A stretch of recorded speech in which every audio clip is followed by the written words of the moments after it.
5 reasons why I quit carnivore, keto, and even tracking food. Now, as many of you know, I've done carnivore, I've cycled carnivore, I've done keto, I've done paleo, I've done all the diets. But you're probably someone who would like to get in better shape, right? The likelihood is you might be tracking food or following carnivore, keto, or some way of eating that's working for you, which is great. But when it comes to getting to the next level, ladies and gents, I actually got leaner by doing the opposite of following any of these approaches.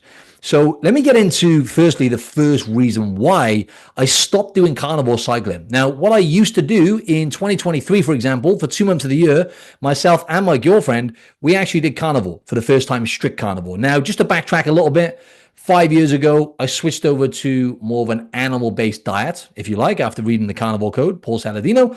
And I started cutting out certain plants that were irritating my gut. Fast forward to now I've got a flexible approach. Yes, the majority of my calories come from animal-based foods. However, doing the strict carnivore, the last time I did that was October 2023. I'm going to give you an example now of the pros and cons. Firstly, most people are not going to be able to stick to carnivore forever, right? Diets work until they don't work. Like I've said before, if it's really working for you, or you had some sort of extreme autoimmune illnesses, or something that prompted you to switch over to carnivore and you feel way better, fantastic. A lot of people report that they feel better when they do carnivore. What people don't tell you, my friend, right, is what happens when they come off the diets. The problem with following any diet is when you're on the diet, you can be off the diet. One of my A-grade clients once said before on his client hot seat, and that really stuck out to me. And for me, for example, the reason I did carnivore for the first time, strict carnivore in March 2023, was because I wanted to see how I felt, right? And obviously I got leaner from doing that because my maintenance calories are like 3,500 and there's only so much bloody meat you can eat, meat and eggs. So I was eating basically meat, eggs, ghee oil, some beef tallow, some bone broth, and that was it for a month. End of the month, as I say, I was leaner, of course, but then I went back to eating my normal way because it can be good to throw a curveball here and there and go low carbs, just as it can be really good to go higher carbs, like I've always talked about before, metabolic flexibility. But the problem is, when I did it for the second time in October 2023, I took it to the extreme, like I always do, ladies and gents, right? And what I did is I actually started doing the lion diet, right? For about two weeks. For about 2 weeks of that 1 month, 2 weeks of that 4 weeks, October 2023, I did the lion diet. And what I was doing, when I look back, I thought about this today. How the hell was I doing that, right? I was training in the morning and then I would fast till about 5 p.m. in the evening. I got quite a lot of work done, to be fair, but I was just riding on cortisol and adrenaline. But when I look back, actually, when you strip out everything, all different food groups from your diet, like you do when you're eating carnivore, it's a very extreme approach. You can feel better with your gut health and stuff because you've taken absolutely everything away, right? Including carbohydrates, which ferment in the gut and everything else. But then when you bring those foods back in, that can be problematic, right? But I'm not going to go too deep down there. But what I did find is for the first time ever, the second time I did this carnivore approach. Now, this is mainly because if you look at a low carb diet, people having low carb, particularly men and women, it can drop your testosterone levels, right? And in fact, it will do that for most people when you're low carb for a long time. Even Paul Saladino reported that, right? He went strict carnivore before, then he got his bloods done, his testosterone levels was down in the dumps, his sleep was being impacted negatively. I think even his thyroid hormones were a little bit off, right? So doing anything extreme like that can be problematic. But what I noticed is when I was doing the lion diet, think about it, for me, what I was doing is I was doing like 1.5 kilos of Scotch fillet steak. That meal was lovely, right? No shit, because I was not eating anything all day. But Scotch fillet, ribeye, you got dropped on your head as a kid if you don't enjoy those. So I was still enjoying that meal, right? But what I did notice, that's a big calorie deficit for me. So having 1.5 kilos of meat, what is that? Let's just round it off to about 2,000 calories, maybe just over, because I think I was having ghee oil with that as well, right? So ghee oil, or maybe I wasn't. Was I just having, I think I was just having proper lion diet, where it's literally just steak and salt. And I noticed then for the first time ever, my libido started dropping at the end of that month. I've never had that. Well, when I look back, no shit, you were in a massive calorie deficit. You're having really low carbohydrates. Cortisol levels were probably elevated. Although at the time, I think my sleep was okay. Otherwise, I would have stopped it.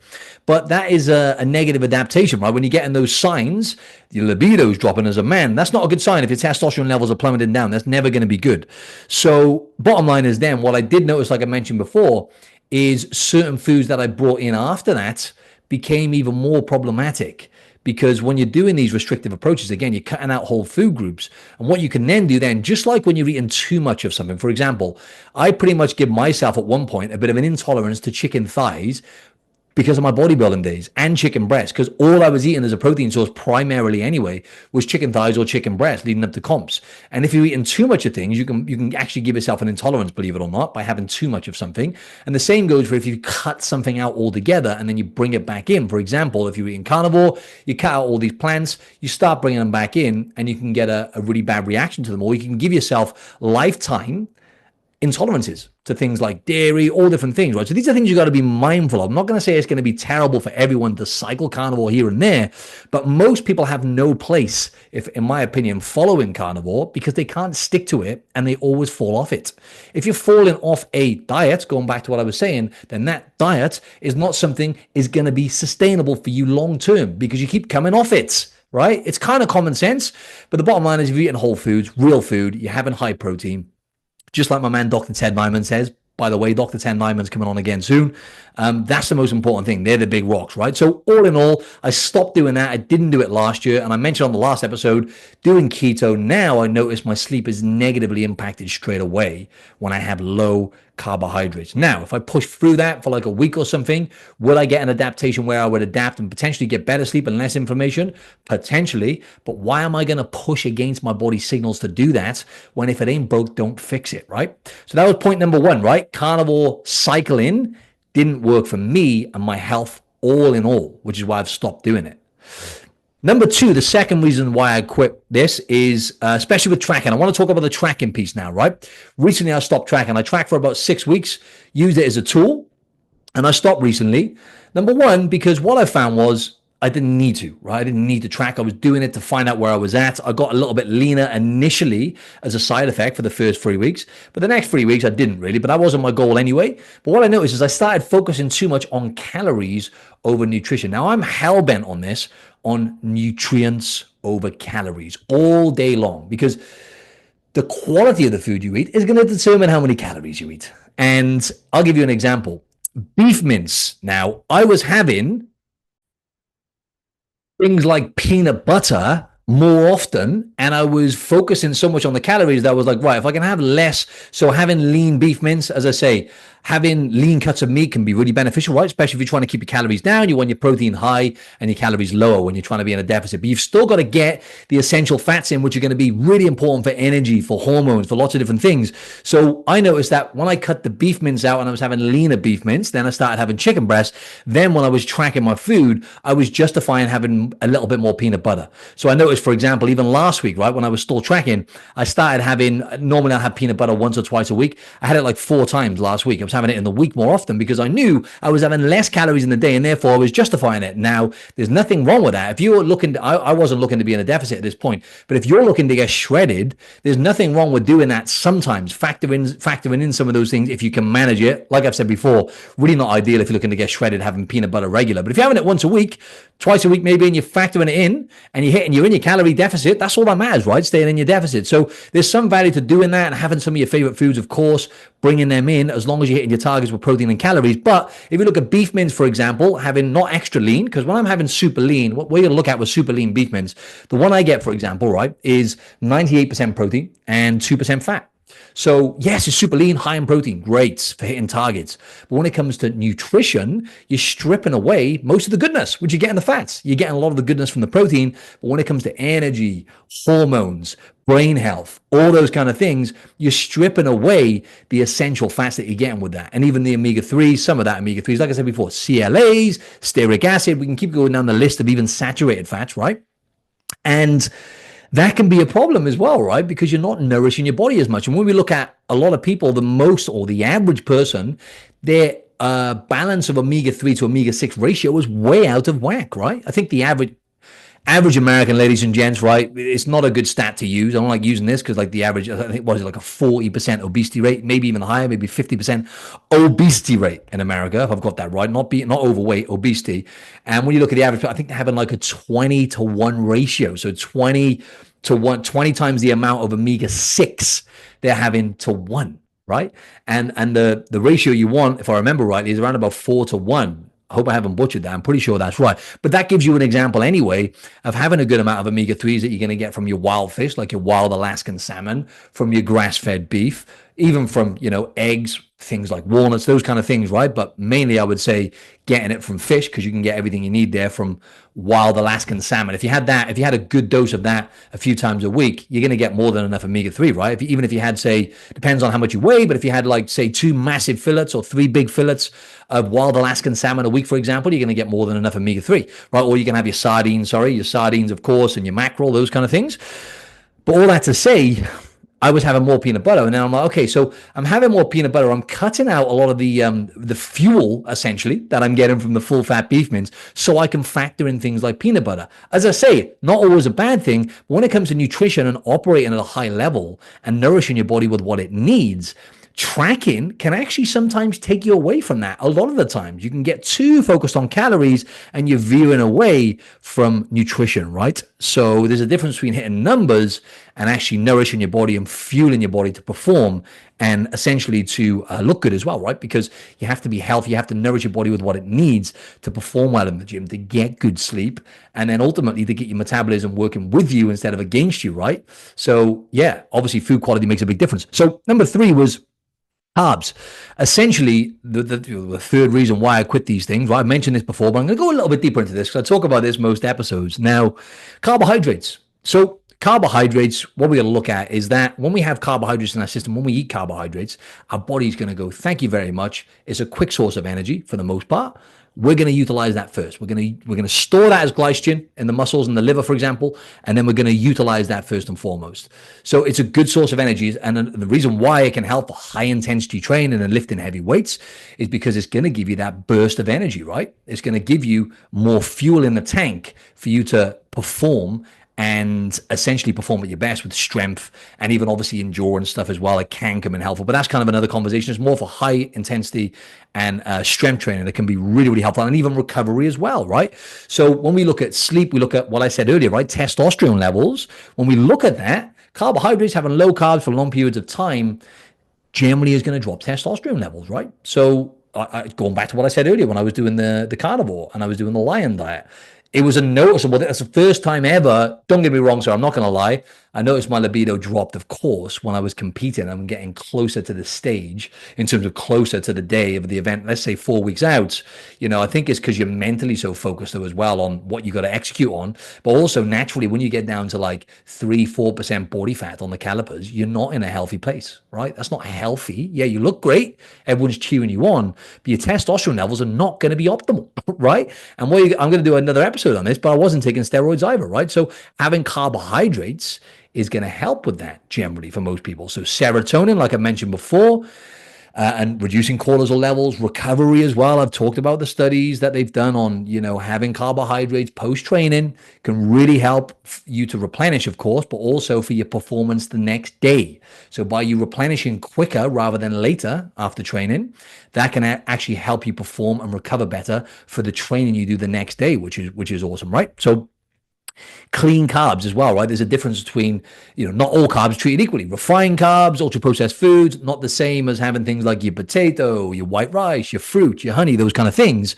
And ultimately, you're going to notice generally a difference in energy. And that's what I notice as well. Rather than doing the carnivore cycling, again, if it's not broke, don't fix it. The last few times I've done keto, well, I actually did it last year, just under a year ago, probably about 11 months ago. And the reason why I did keto then, I did it for, I think it was only about like a week to 2 weeks. And when I look back, I was sleeping quite well. But when I would wake up in the nighttime, I wouldn't be able to go back to sleep straight away. I'd be awake for like an hour. So I was doing this talking event, this public speaking event. So the reasons I use keto sometimes as well, I'm that way of eating. I don't do carnivore anymore because I can't get enough, food in. But the reasons why I do it is because it's good for productivity for me, because I notice that I don't feel hungry, so I'm not thinking about food, right? Unlike sometimes when you eat certain carbohydrates, or even if you're eating kind of healthy fibrous carbohydrates, a lot of the times you're going to feel hungry a few hours later, depending on the person.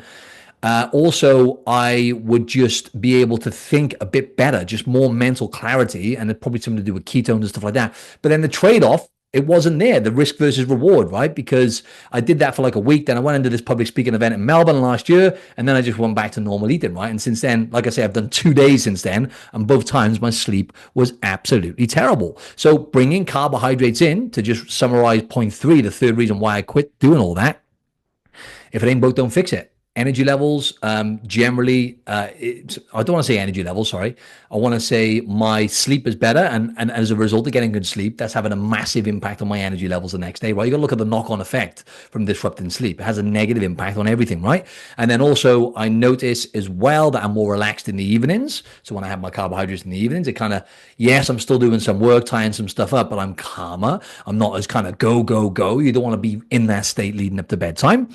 And testosterone levels as well. Now I'm not really monitoring this, but the last time I am monitoring it. The last time I got my bloods done, I was eating carbohydrates and my testosterone levels were actually off the charts in the range that they had. I can't remember off the top of my head. It was above the top range. It was out of the range, and I was eating carbohydrates then, right? So what you got to look at is cutting carbs down. It can be good for a tool for some people, but for most people, some people thrive off doing it, right? But for most people, having some carbohydrates is going to be better. So number four is undereating as well from tracking. So tracking, what I noticed was, because I do a lot of movement, and I don't factor that into when I track. I don't I don't take off my exercise. If I do more steps in a day, for example, I don't factor that in and then eat more calories to make up for that. I just stick to whatever fills me up, and I try to stay in a deficit in the week so then I can eat more on the weekends. And ultimately, that's what I was doing. And I was under eating too much though. So I noticed that one week I had a massive calorie deficit without really planning it. I just did more steps. And because I was so meticulous on my tracking, I was eating less. I was feeling good, but then I take that too far in terms of my productivity as well. Because when I'm not eating as much, eating essentially is a disruption for me, right? I love eating, I love my food, but that's another reason why I like eating less frequently, like 2 big meals a day, because then I don't actually get disrupted. But I could take that too far, and I was under eating because I'm like, oh, it's a disruption. I can just keep working and keep doing my thing.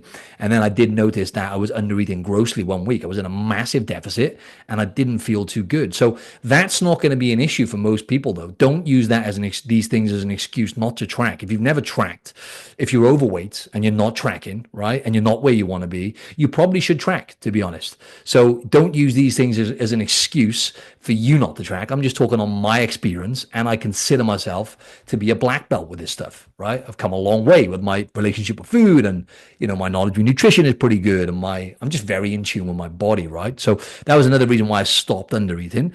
Instead of trying to play a game with it, right? And just, okay, can I stick to these numbers of my calories and then creating a massive deficit? I decided, right, I'm going to stop now anyway. So number 5, right, is gut health and having too much fat. Like I say, ladies and gents, this for me is still a work in progress.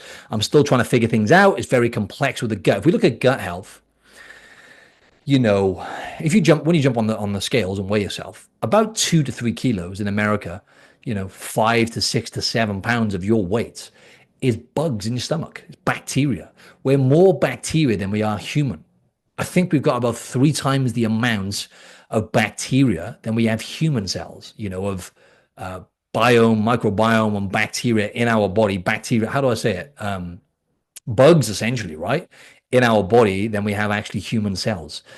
And it's very complex. 80 to 90%, I believe about 80 to 90% of the serotonin receptors are located in the guts. Over 20 different hormones are produced in the gut, right? Good health starts in the gut. I can't remember the guy who said that before. It's true. It's the most important thing. And when your gut's off, or you've got poor digestion, or you've got inflammation in your gut, that's going to have generally a negative impact on sleep. And then poor sleep can impact gut. So it's a ripple effect. So what I've noticed is, because when I was tracking, that's a good thing about tracking, you're aware, right? I noticed I was having around about 45% of my calories were coming from fats. That's a bit excessive. I like eating fats. Like I say, I like that in the peanut butter. I like having full fat rump steak, and I don't cut that out. But even over the last few weeks, I've been more mindful of that. And rather than, when I go to the butcher's, He cuts my run for me, and he started cutting the fat off last time. I said, no, keep the fat on, because I'm thinking, going back to what I said, nutrients. I'm thinking omega-3, I'm thinking CLAs, I'm doing all the calculations in my head, keep that on there. And by the way, I love the taste of the fat on steaks.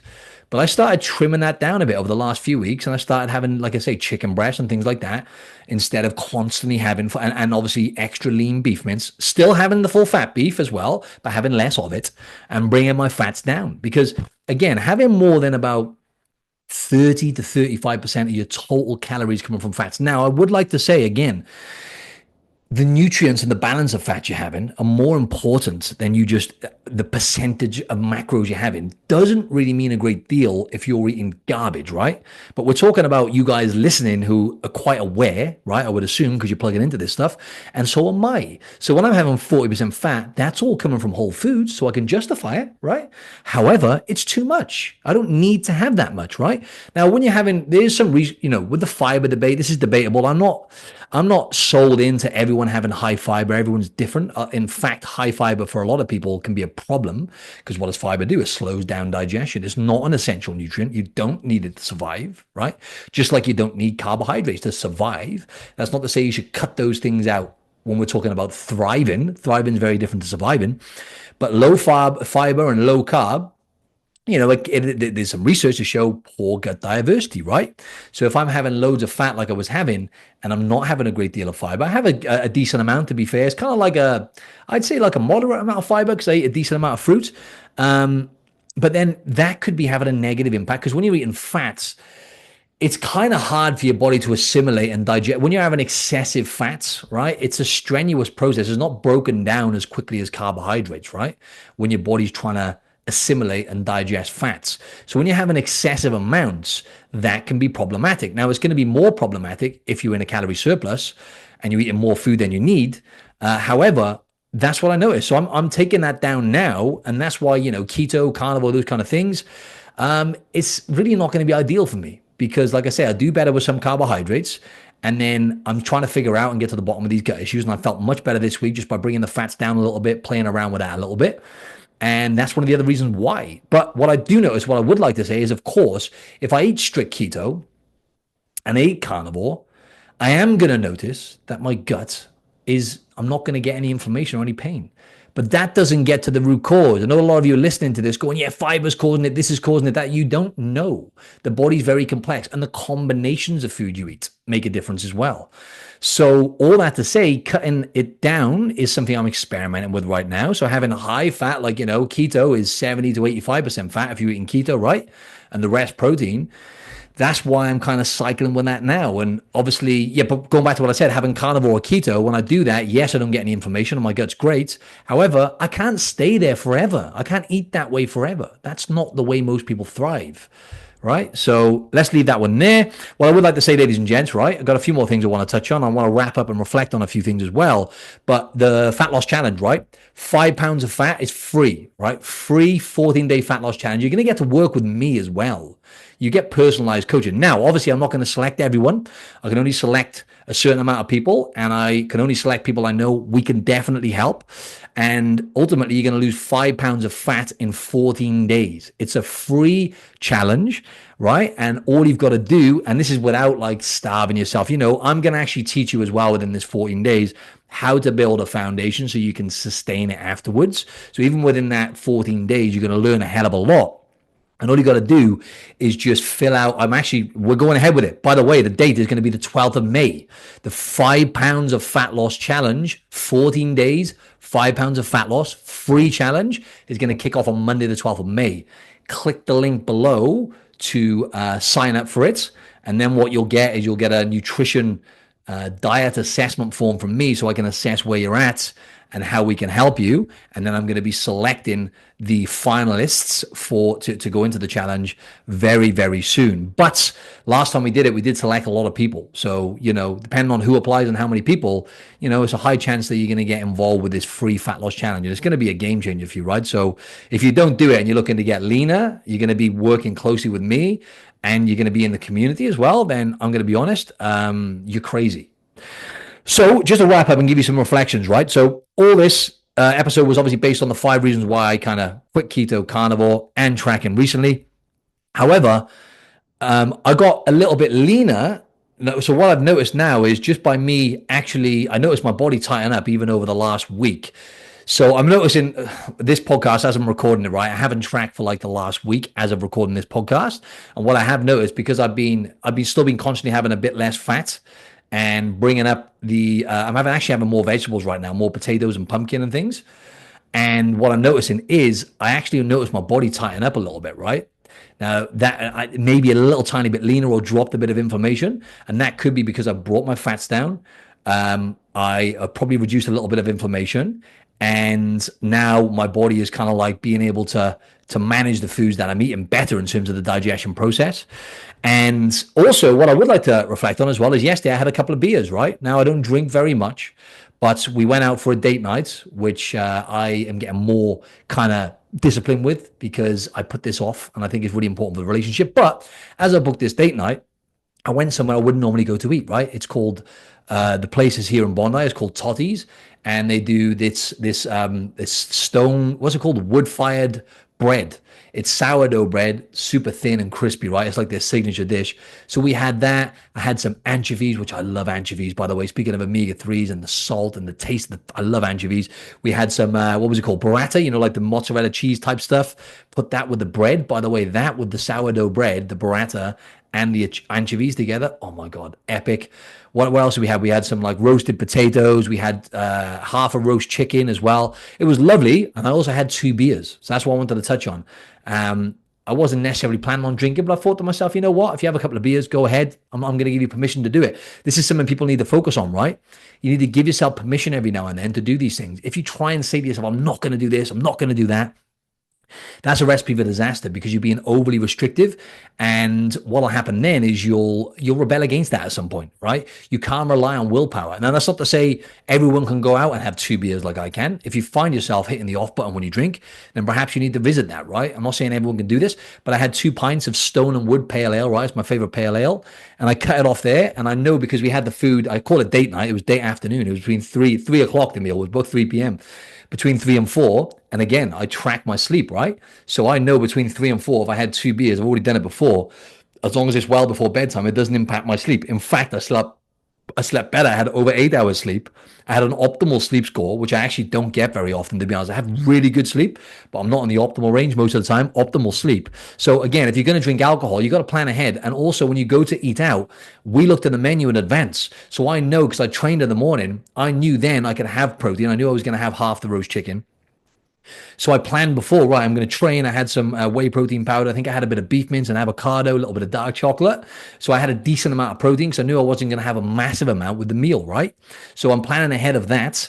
And then also, when I had the beer, I cut it off well before bedtime. So when you're drinking alcohol, the key thing is cutting it off early because it messes with your sleep. It's better not to drink at all, of course. We all know that, right? But real life, and always hydrating as well. When I have a pint, for example, of a beer, for example, for example, I have a pint before I drink it of water, and then I'll have at least a pint of water in between if I'm having 2 drinks. Sometimes the max I'll have is like 3 drinks, but I always have at least 2, to be honest, when I drink, right? So it's 2. Sometimes it's normally about 2 as a sweet spot. I only have 2 normally. That's what I have. And it's always beer for me, believe it or not. I don't drink anything else nowadays. So that was that, really. So again, it's timing, which is key, right, with those things. So last thing I want to finish off with, right, is the metabolic assessment as well. I'm going to offer a handful of people right now a free metabolic assessment. This metabolic assessment tells you, it gives you a metabolic score, and it tells you exactly what foods you need to eat based on your metabolic type, based on what results you want, whether you want to lose fat or build muscle or both, and how to optimize your metabolic health. It's an absolute game changer, this system that it's a process that I normally only use with clients, by the way, but I'm going to give 5 people this for free, and all you got to do is click the link below, right? I put it in the show notes, and I put it in there with the challenge application form, right?